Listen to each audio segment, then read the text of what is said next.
દૈનિક બાઇબલના વાંચનો. તારીખ 22 જુલાઈ 2026, સામાન્ય કાળના 16મા અઠવાડિયાનો બુધવાર.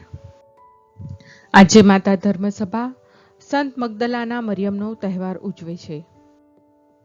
પહેલું વાંચન સર્વોત્તમ ગીતમાંથી અને શુભ સંદેશનું વાંચન સંત યોહાન કૃત ગ્રંથમાંથી. પહેલું વાંચન સર્વોત્તમ ગીતમાંથી અધ્યાય 3 કલમ 1-4. રાતોની રાતો હું જાગી સૂની સેજમાં બેઠી, સાવરિયાના સપના સેવી રહી ઢૂંઢતી એને, પણ હું પામી શકી ન એને. ગલી ગલીમાં સકળ નગરમાં વાટે ઘાટે ઘૂમી, જેને દિલથી ચાહું એની ખોજ સતત મેં કીધી. પણ હું પામી શકી ન એને. નગર તણી રખવાડી કરતા લોકે જ્યારે દેખી, મેં જ એમને પૂછ્યું, મારી પ્રિયતમ મૂરત મેખી? કોઈ ન શક્યું બતાવીને હું જેવી આગળ ચાલી, મળી ગયો એ મને અચાનક, ઝડપી એને લીધો, ક્યાંય જવા નહીં દીધો.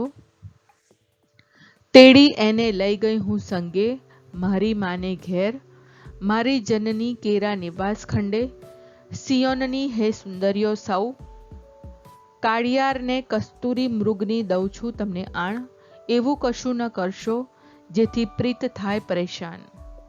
આ પ્રભુની વાણી છે, તે આપણો આધાર છે.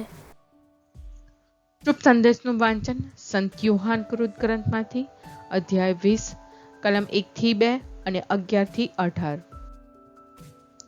અઠવાડિયાને પહેલે દિવસે વહેલી સવારમાં હજી અંધારું હતું ત્યાં જ મગદલાની મરિયમ કબર આગળ આવીને જુએ છે તો કબર ઉપરથી પથ્થર હટાવી લીધો હતો.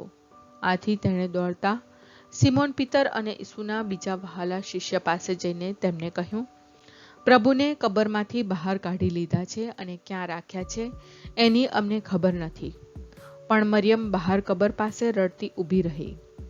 રડતા રડતા તેણે કબરમાં નીચા નમીને જોયું તો ઈસુનું શબ જ્યાં મૂકેલું હતું ત્યાં સફેદ વસ્ત્રધારી 2 દેવદૂતો બેઠેલા હતા, એક ઓશિકે અને બીજો પાંગતે.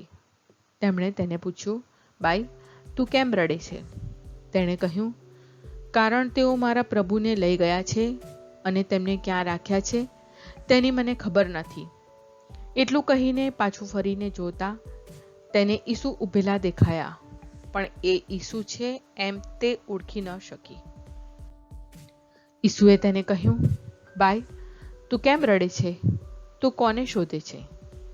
આ માડી છે એમ ધારીને તેણે કહ્યું, ભાઈ, તમે જો એમને ઉપાડી ગયા હો તો મને કહો કે તમે તેમને ક્યાં રાખ્યા છે, એટલે હું તેમને લઈ જઈશ. ઈસુએ તેને કહ્યું, મરિયમ. એટલે તે તેમના તરફ ફરીને હિબ્રુમાં બોલી ઉઠી, રબ્બુની, અર્થાત ગુરુજી. ઈસુએ તેને કહ્યું, મને વળગીશ નહીં, હજી હું પિતા પાસે ઉપર ચાલ્યો ગયો નથી. પણ મારા ભાઈઓને જઈને કહેજે કે હું મારા પિતા અને તમારા પિતા, મારા ઈશ્વર અને તમારા ઈશ્વર પાસે ઉપર જઈ રહ્યો છું. મગદલાની મરિયમે આવીને શિષ્યોને જાણ કરી કે મને પ્રભુના દર્શન થયા છે અને તેમણે મને આમ આમ કહ્યું છે.